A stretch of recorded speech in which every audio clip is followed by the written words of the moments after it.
Bismillahirrahmanirrahim. Assalamualaikum warahmatullahi wabarakatuh. Innal hamdalillah nahmaduhu wa nasta'inuhu wa nastaghfiruh wa na'udzu billahi min shururi anfusina wa min sayyiati a'malina. May yahdihillahu fala mudilla lahu wa may yudlilhu fala hadiya lahu. Asyhadu an la ilaha illallah wahdahu la syarika lahu wa asyhadu anna Muhammadan abduhu wa rasuluhu la nabiyya ba'dahu. Allahumma ati nufusana taqwaha wa zakkiha anta khairu man zakkaha anta waliyuha wa maulaha. Qala Allah Ta'ala fi kitabihil karim, a'udzu billahi minasyaitonir rajim. Ka'annahum yawma yarawnaha lam yalbathu illa 'ashiyatan aw duhaha. Wa qala aidan wasyamsi wa duhaha. Wa qala aidan wadduha. Shadaqallahul azim wa sadaqa rasuluhun nabiyul habibul karim wa nahnu ala zalika minasyahidin wasyakirin walhamdulillahi rabbil alamin. Ikhwa fillah, muslimin muslimat, saudaraku yang dirahmati Allah Subhanahu wa taala. Puji syukur alhamdulillah di pagi hari ini di waktu duha saya berada di depan musalla Baiti Jannati, akan sharing sedikit tadabbur ayat-ayat Allah Subhanahu wa taala, yaitu tentang waktu duha. Yang mana waktu duha ini Allah Subhanahu wa taala menyebutkan dalam firman-Nya, salah satu di antara keutamaannya adalah ada 3 ayat yang menyebutkan tentang duha ini, yang mana ternyata duha, waktu duha yang waktunya adalah singkat ya, dari matahari naik sepenggalan sampai menjelang waktu siang. Maka Allah Subhanahu wa taala menjadikan perumpamaan bahwa waktu duha yang singkat ini adalah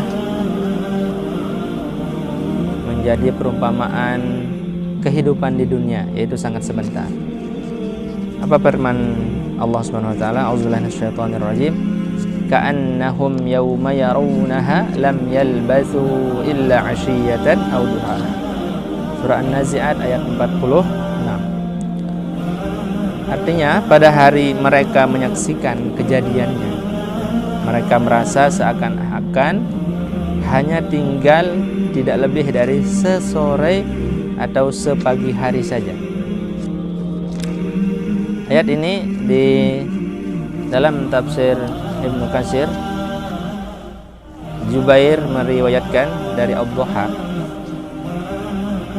dari Ibnu Abbas radhiyallahu an,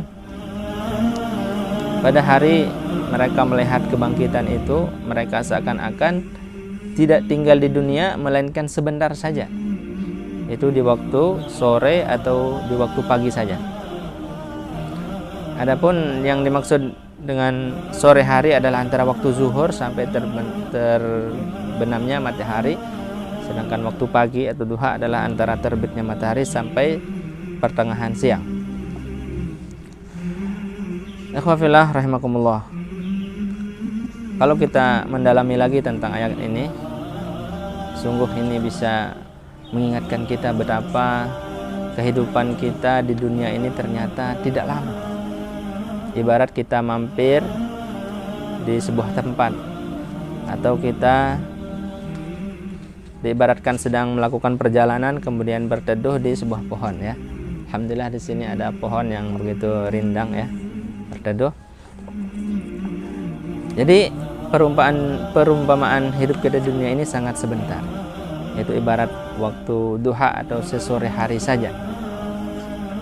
Maka ini harus kita yakini, ikhwafillah, bahwa kita harus menggunakan waktu kehidupan kita dengan baik, dengan maksimal, dengan optimal dalam beribadah kepada Allah Subhanahu wa taala. Kemudian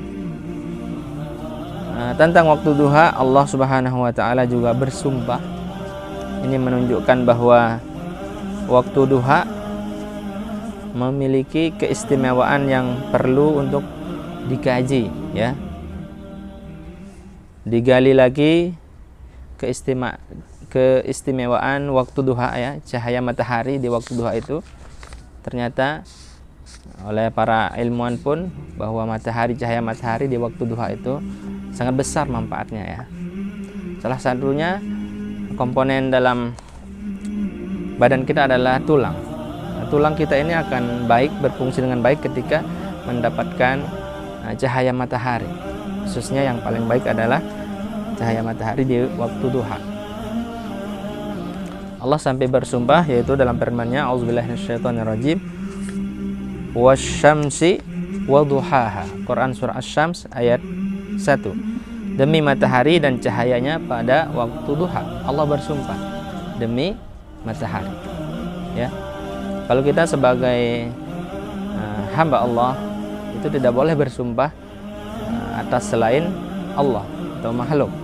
Tapi Allah bersumpah dengan makhluknya, dengan ciptaannya, itu menunjukkan ciptaan itu sangat istimewa, sangat besar keutamaannya, sehingga kita harus, tadi disebutkan, harus mengkaji lebih dalam lagi keistimewaan waktu duha. Kemudian yang ketiga adalah waktu duha merupakan waktu yang istimewa yang dipakai oleh Allah untuk bersumpah ya. Kalau tadi yang surah Asy-Syams itu tentang cahaya di waktu duha, cahaya matahari tersebut. Yang surah Ad-Duha tentang waktu duha itu sendiri ya. Allah berfirman, A'udzubillahi minasyaitonirrajim, wad-duha ya, demi waktu duha. Surat Ad-Duha ayat 1. Di sini Allah bersumpah kembali tentang waktu ya.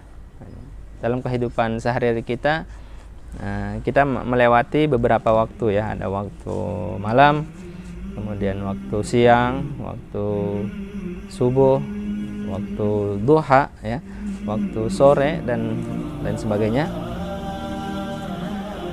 Itu waktu-waktu itu Allah berikan kepada kita sebagai karunia, maka kita harus benar-benar menggunakan dengan baik sebagaimana tujuan dari kita diciptakan oleh Allah, yakni untuk beribadah kepadanya ya. Wa ma khalaqtul jinna wal insa illa liya'budun. Tidaklah aku menciptakan manusia dan jin kecuali untuk beribadah kepada Allah. Maka waktu-waktu yang Allah berikan ini kita harus dengan benar-benar ya, harus dengan benar mensyukurinya, menjaganya. Amal apa yang harus kita lakukan di waktu-waktu itu ya. Khususnya pada pembahasan kita, tadabbur kita di waktu duha kali ini, yaitu tentang waktu duha. Yang pertama diibaratkan bagaimana dunia yang kita tempati sekarang ini adalah sangat singkat waktunya ya, ibarat waktu duha. Ka'annahum yawma yarawunaha lam yalbathu illa 'ashiyatan aw duhaha. Kemudian bagaimana keutamaan dari cahaya matahari di waktu duha. Kemudian Allah Subhanahu wa taala bersumpah dengan waktu duha ini merupakan bukti bahwa waktu duha adalah waktu yang sangat istimewa di sisi Allah Subhanahu wa taala.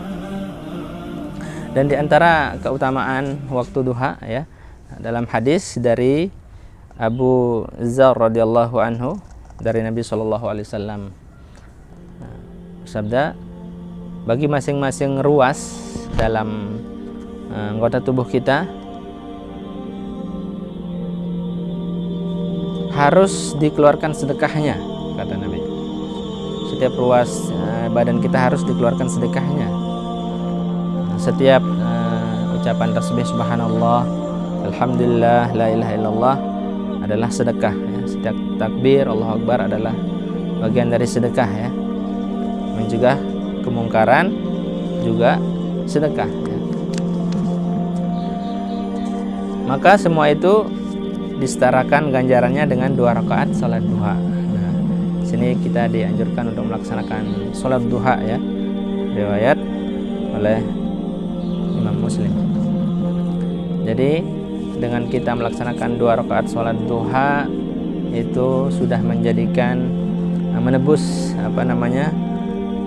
hutang kita kepada Allah berupa ruas dalam anggota badan kita yang harus disedekahkan setiap hari, maka dengan sholat duha ini sudah terbayarkan insyaallah. Kemudian ada hadis dari Abu Darda dan Abu Dzar radhiyallahu anhuma dari Rasulullah sallallahu alaihi wasallam, dari Allah yang Maha Perkasa lagi Maha Mulia, dia berfirman, "Wahai anak Adam, rukuklah untukku 4 rakaat di awal siang." Ya, maksudnya sholat duha, 4 rakaat sholat duha. "Niscaya aku akan mencukupimu di akhir siang." Jadi ketika kita mampu melaksanakan sholat duha 4 rakaat rutin setiap hari, maka Allah akan cukupkan hari-hari kita ya di hari itu. Diriwayatkan oleh At-Tirmizi. Subhanallah, ikhwafillah, rahimakumullah. Tentunya tujuan hikmah yang kita ambil dari tadabbur ayat ini adalah bagaimana mensyukuri nikmat Allah, menjaga waktu-waktu kita kapan saja, khususnya di waktu duha yang penuh dengan keutamaan ini, untuk selalu dalam koridor beribadah kepada Allah atau melakukan amal-amal soleh apapun bentuknya ya. Seperti pembahasan kita tentang waktu siang ya. Kalau siang itu apapun profesi kita laksanakan dengan baik, lakukan amal-amal soleh dengan baik dengan profesi kita tersebut. Wallahu ta'ala a'la wa a'lam. Demikian dari ana tadabbur tentang ayat duha kali ini, mudah-mudahan bisa memberi manfaat dan bisa kita amalkan, khususnya bagi pribadi. Saya terus belajar, sama-sama belajar, dan kita semua, siapa saja yang mendengarkan rekaman ini. Billahi taufiq wal hidayah wal ridha wal inayah. Allahul muwaffiq wal hadi ila sabilir rasyad. Wassalamualaikum warahmatullahi wabarakatuh.